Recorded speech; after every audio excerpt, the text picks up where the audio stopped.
disciples. I'm safe distance. I'm going to take the mask off. And today we have a really rough gospel lesson to try and plow through. So let's see. Jesus says, Judy, maybe you can help me as we tell this gospel lesson today. Jesus says, it's as if the kingdom is kind of like this, that there is a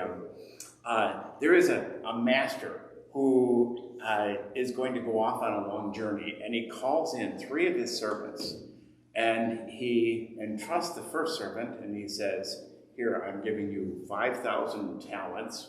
Let's say that's coins. It's actually about 20 years worth of slavery, worth of salary for each talent.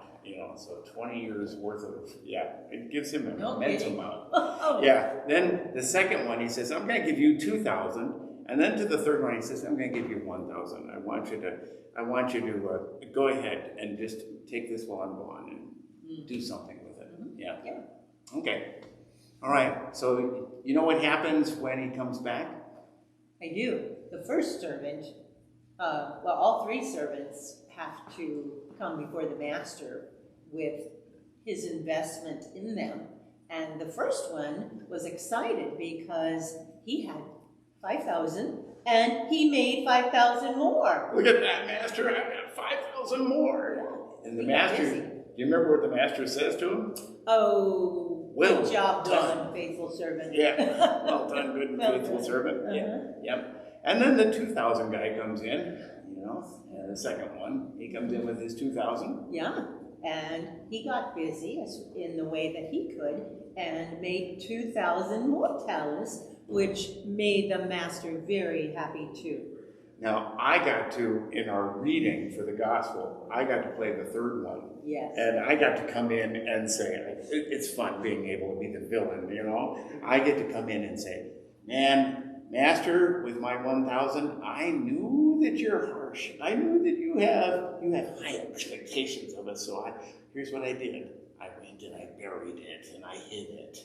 And now I bring it back to you. Here, it's yours. Take it. You remember what the master said? Oh, the master was not very happy. No. Oh, yeah. No. The master said, since you think that I reap where I haven't sown and gathered where I haven't gathered, then your talent will be taken from you. Yeah, you could have put it in the bank and gotten that investment. Oh, doggone it. But we're going to give it to the one with the 10,000.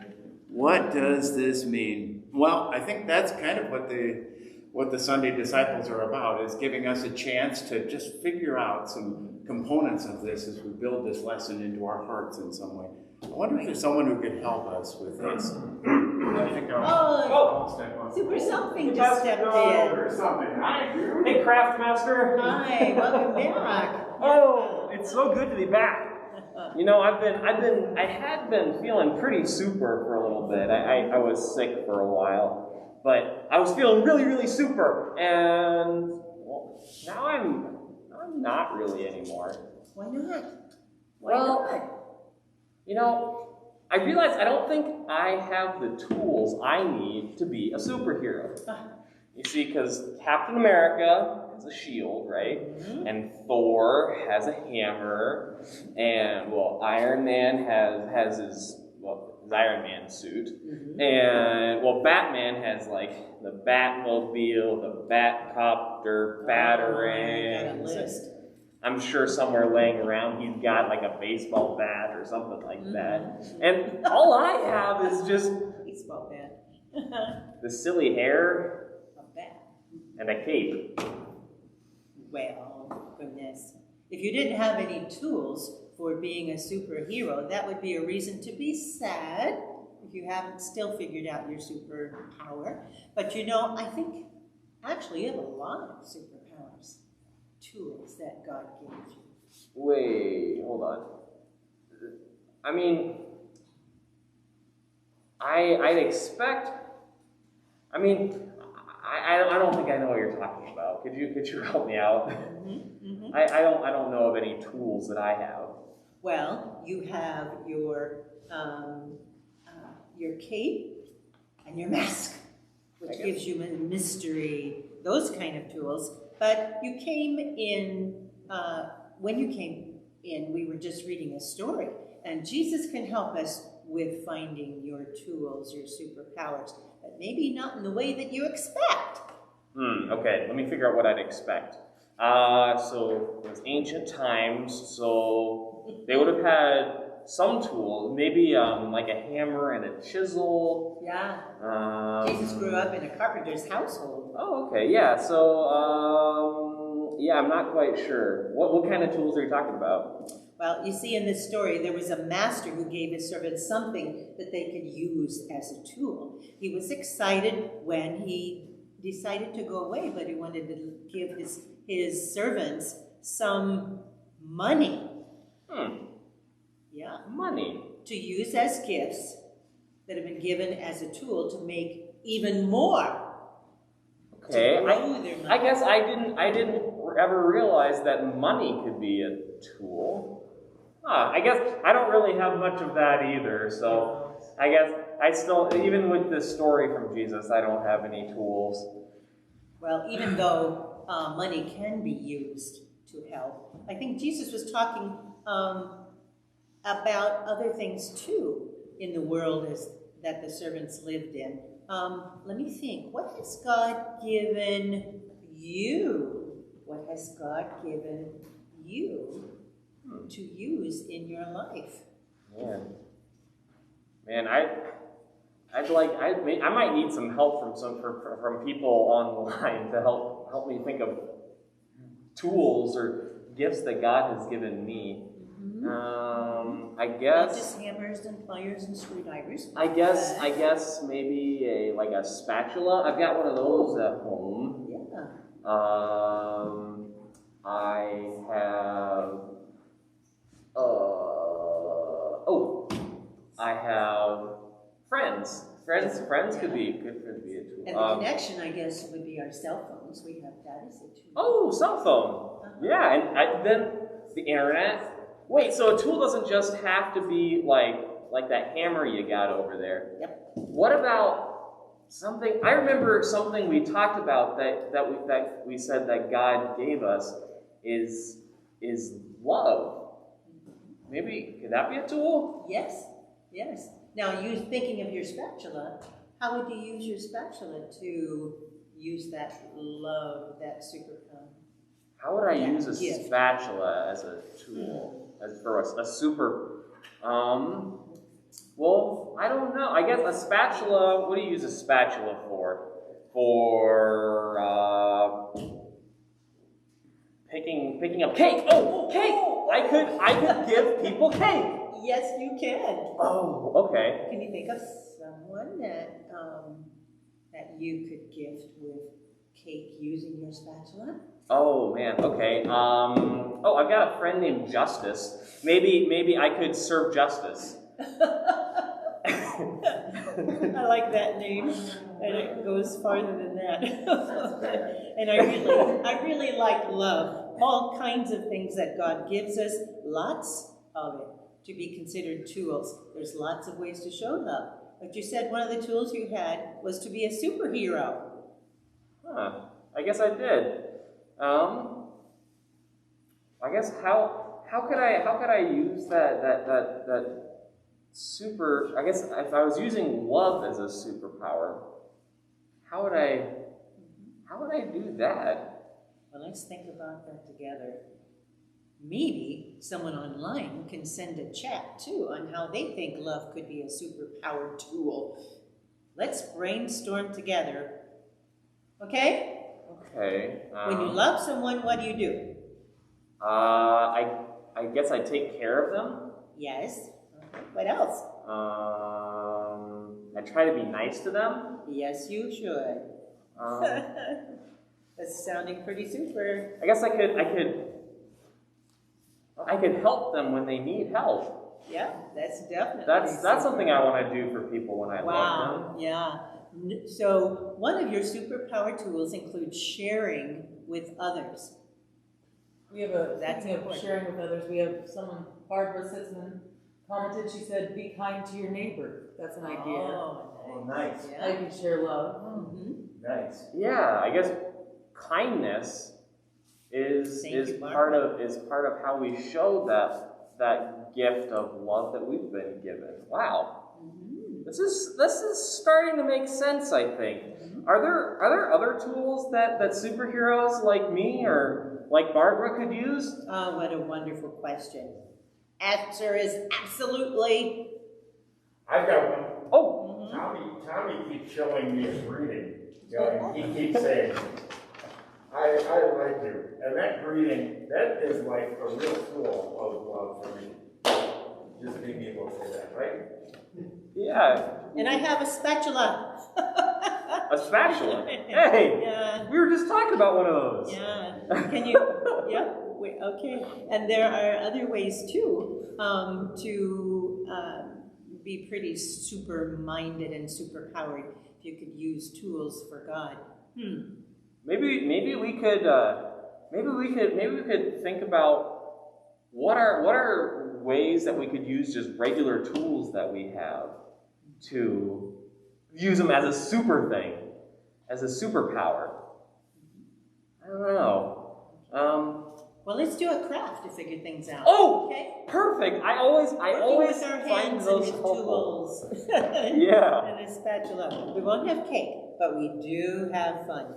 Awesome. That is, and God is with us here. Okay, Craft Master. We're going to make a heavenly tool mobile, and mobiles move. So we're going to attach tool mobile. Yes, we're going to attach some tools with special words on them, God-given gift words, I call them, so that as it moves, it'll catch our attention and remind us to that we are people who use tools from God. Awesome. Okay. What do I need? What do we need to make this? We need to make sure that you have everything that you need on our list. Construction paper, different colors. Okay. Scissors, whoop, right here. Transparent tape, yes. Ooh, okay. And glue to help with the top. And yarn or string. And I cut some yarn up into pieces. Clothes hangers, I mentioned. And we have 2 handouts that you can get, or you can write the words that the title to this project at the top if you want. Okay. I cut up a few of the titles that will go at the top of the hanger. All right. Okay. I think I heard somewhere that those got sent out on an email last yes, night. they did. Mm-hmm. Yeah. Okay. Facebook. Did you send them up? Were they sent on Facebook too? You know, I'm not sure. Email. Okay. We can probably double check afterwards and make sure that they get put up. Okay. So here's and we'll put the paper in the middle. Okay. Paper. Mm-hmm. So I got my paper, I got my hangers, I got all the tools, pair of scissors, and all right. What else do I need? I feel like I'm ready to go. All right. Now, one of is to start with the top, okay? And you cut a piece of that, and I can give you that one. Okay, so I cut a piece off the top. About 4 inches. Mm-hmm. Okay, and it is cut. All right. Now what do I do? Then you glue your title on. Oh, okay. So I got my 4-inch piece of paper, and I got my Heavenly Tool mobile. Right. And I'm sticking it on. Now I cut out one of these to go beside it just to look nice. Oh. That way. Wait, okay. Yeah. I get that. So it's like you were talking about with the tools. And if I didn't have this printout, what could I do something else? Yeah, you could just write Heavenly Tool Mobile. Okay. At the top. Okay. Mm-hmm. Awesome. And we're going to fold over the top edges and tape them to the paper itself on the back. Okay. Sounds good. 2 pieces of tape. So I'm putting this saw that I have says forgiveness, self-control, and generosity. So, those are tools. That's right. Those are tools. I think I'm getting it. It took me a bit, but I think I'm getting it. God-gifted tools. Uh-huh. Yeah, that's right. Okay, so this is what mine looks like so far. Now what do I do? Craft master? Use your tape. My tape? Okay. Yeah. Alrighty. Now what? So I think part of a mobile is things hang from it, right? Right. And what we do is we take a tool, like a hammer, a spatula. Here's the spatula if you want to do the spatula. A spatula? And trace around it. Okay. You can just cut out the sheet that Super Something had over there and hang those. Okay. Give them some color if you want to. We have markers, but you can also, if you don't have that, you can lay your tool down and trace around it on the paper. Okay. You know, could maybe Details. maybe something I could do is I could write what I could use that tool for as like how I could use that tool as a super thing on it when I hang it up. Would that work? Justice loves cake. I can write, I'm going to serve justice on my spatula. Okay. Right. There you go. Man, this is kind of a cool craft master. It's almost like something I feel like I could use as a devotion throughout, not just today, but throughout the week. That could maybe remind me. When you feel yourself reaching for a tool, you can think, oh, if God gave this to me, what could it be? That, How I can I think, use would it? be a wonderful devotion. With love. And it's good to see you. It's good to see you working on this Super Something and realizing that you do have some tools. But I think I could ask some questions on this. Please pass the tape. Oh, yeah, here you go. Here we go. I could ask some questions on this.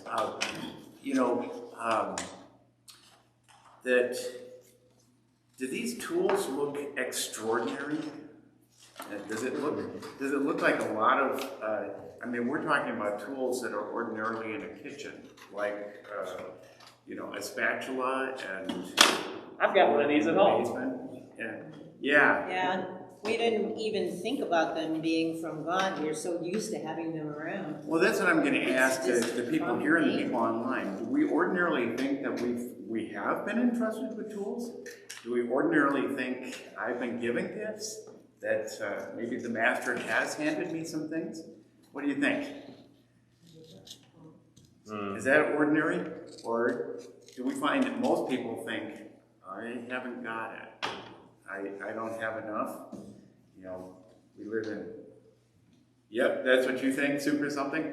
Okay. This is helping me remember talking about it, but it's kind of hard to remember all the time. Mm-hmm. And I think that's why it's important to be reminded of where our gifts come from. Where the tools come from. And when we started with the story, the master was entrusting all of this stuff to the servants. For what purpose? Was it for their own personal benefit, or was it for something other?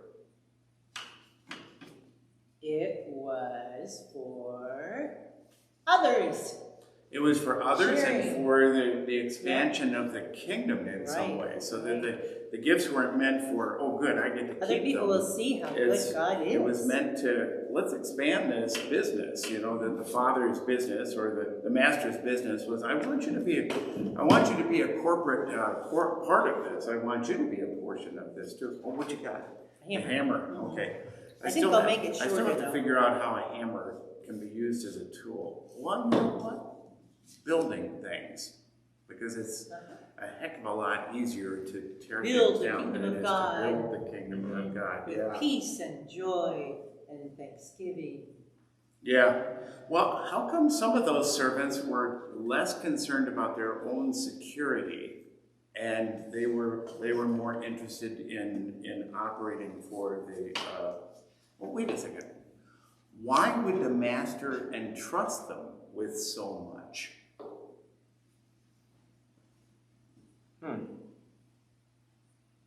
We have to learn how to be part of the kingdom. And if He trusts us with tools, we can build His kingdom. I remember a day that I was entrusted with, I was entrusted with a musical instrument. And when I was entrusted with it, I looked at it and thought, I don't know if I've got the skill to use this thing yet, you know? And why would my parents have entrusted me with that musical instrument? Why do you think? Because he believed in you, believed you could. Because they believed in me. Yeah. Okay. Did they think that You had to be That's trusted. potential to develop. I say it again, Myron? That's potential to develop.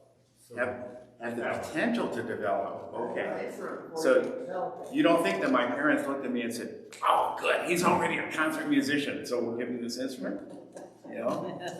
Did they have earplugs? Did they have earplugs? You know, there were times, and my sister said, "Okay, I walked by your room when you were practicing your clarinet, and I wish I had earplugs." But does that the way my parents entrusted me with something, what does that say about this parable? Why did the master entrust the servants? What was probably their first reaction, all of the servants? Hope I'm good at getting that. What am I going to do with this? Am I ready to do this? You know, but they were invited to take out. Did the master expect them to have some failures, maybe? You know, a little bit of, you know, and a little bit of risk. So here's all these tools being given out. I You hope know. he expects a failure. Huh? I hope he expects a failure, otherwise we're in trouble. Yeah, if he didn't expect some failure, there's no learning that goes on, is there? Okay. Right. We So- had to learn the hard way. When we look at the first two, you know, the one that was entrusted with 5,000 talents, and as I told Judy, you know, in the beginning, that's equivalent to millions of bucks, you know. And the last one was entrusted with $1 million. It was still a large amount, you know. But the last one, what was his problem? He was afraid he'd fail, so he didn't want to fail. You think he was afraid he'd fail, so he didn't risk anything, okay? Ruled by fear. Ruled by fear, and he also, how did he see his master? Greedy. As what? Greedy. Greedy? He saw his master as greedy? Reaping Okay. rated and stuff, yeah. Okay. Maybe a way. Maybe he saw him as self-serving. Okay. The story says something just a little bit different, you know, but I could see that would be part of it too. He saw his master as a taskmaster, one who was keeping. Barbara says scared of his master. Scared of his master. He was scared of what was going on. And yet the master responded to each servant, you know, a little differently. I think we end up with a little bit of a question, especially as our mobile is coming up. Where do we find ourselves in the parable? Where do we find ourselves in the story? Well, as pastor of this congregation, I'm definitely the master. No. If anything, I feel just like each of us, I think. There's different times I'm okay, I'm investing everything I can, and different times I want to hide. I just want to hide, you know. Yeah, you feel like that too? Okay. Or I want to say, I don't know how. So I think I'll just keep it, and at least I have this to hold on to. And maybe I won't give it to the next. So, with our mobile, that's very good, because with our mobile, some of us could be handed a hammer and we could say, well, I don't know what to do with this. But why would our parent give us a hammer? Because we don't know how to do with it, or because they believe we could learn? Definitely learn. Yeah. With a few And we could- nails and a few smack thumbs, we will learn how There how will to be some build. smack thumbs, there will be some Yeah. bent nails. And sometimes we say the wrong thing when we want to when we want to show forgiveness and peace to people, you know, and we make a mistake, but our heart is in the right place and we will learn. Judy, I think that's an excellent point. I know people think I can't show forgiveness or I can't share peace because I don't feel peace myself. But actually, peace is something we build, and then we find that it's something we learn as we share it. I don't feel peace. And as we receive it. And as we receive it too. That it's actually, it becomes a habitat for divinity, you know. Yeah. You know. And humanity? For divinity And or for humanity. justice. A habitat for justice, a habitat for, Yeah. all of these things. Mhm. I'm going to encourage you as you. One more. Barbara says 3 one to more 5 thing. tools on there. She says, sometimes it's easier for others to see our gifts than for us to see them ourselves. I think a lot of times that's true. Sometimes it's easier for others to see what we're gifted with or what we've been entrusted with. I'm going to go back to my analogy of me getting my musical instrument. That I saw all the mistakes that I was making and saw what I wasn't able to do. It finally took a day of realizing that music wasn't just about serving me, but if I could do music effectively so that it also served somebody else, it invested in somebody else, then that music had more importance. It was not about getting every note perfectly. It was about being able to sing the song for others. I've used that analogy a lot, but that's because it's tapped me about how these gifts are meant to be used for others, not meant to make us perfect.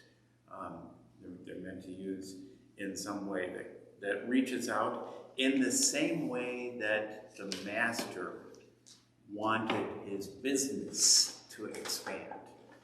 He wanted the investment not for safety's purposes of just keeping everything for himself, but for the kingdom to be able to expand in some way.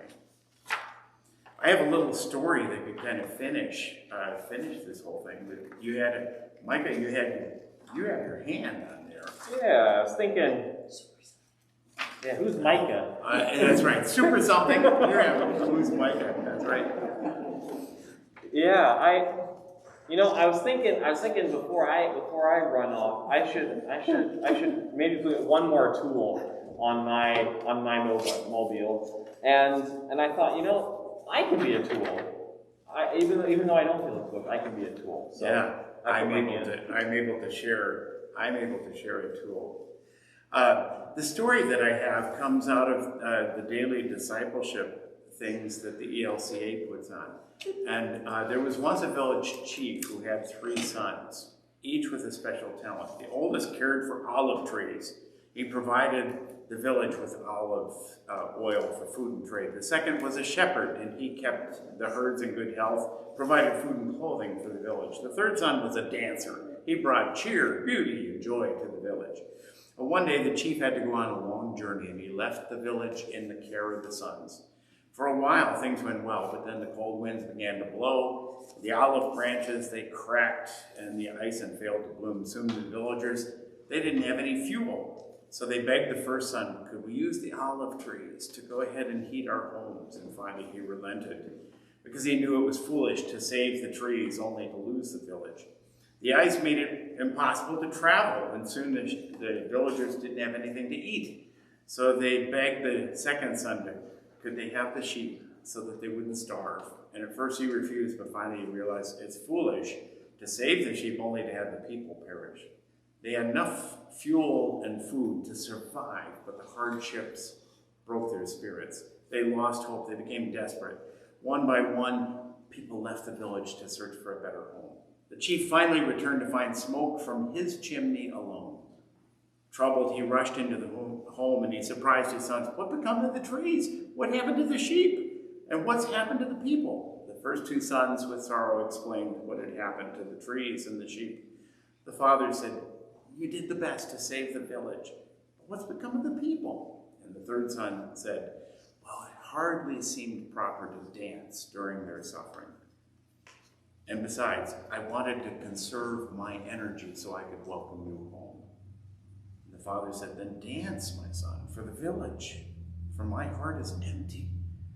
But as the third son went to get up, he grimaced and fell. His legs were stiff from sitting. They were no longer fit for dancing. The father, filled more with sadness than anger, said, our village could survive with little food and fuel, but it could not without hope. And they wept. That's a marvelous little story. It does have a bitter ending, but it's a reminder that all of us have gifts to be used in some way. We may feel that our gifts are not important, or that somehow they just don't have a significance, or how could they actually help? And God invites us, use the gifts, call them out, learn, practice with them, and recognize that God's desire is for us to be able to share the gifts that we have. So I think, I think this mobile could help us in our homes. Yeah. Look at our gifts and the gifts that we have been given and pray. God, help us to use all the gifts that you've given us and see that we get a chance to practice investing them in your world. Amen. Amen. And I'm going to go practice recognizing what gifts I have so that I can go share them. So I will see you guys later. All right. And we will see all of you later.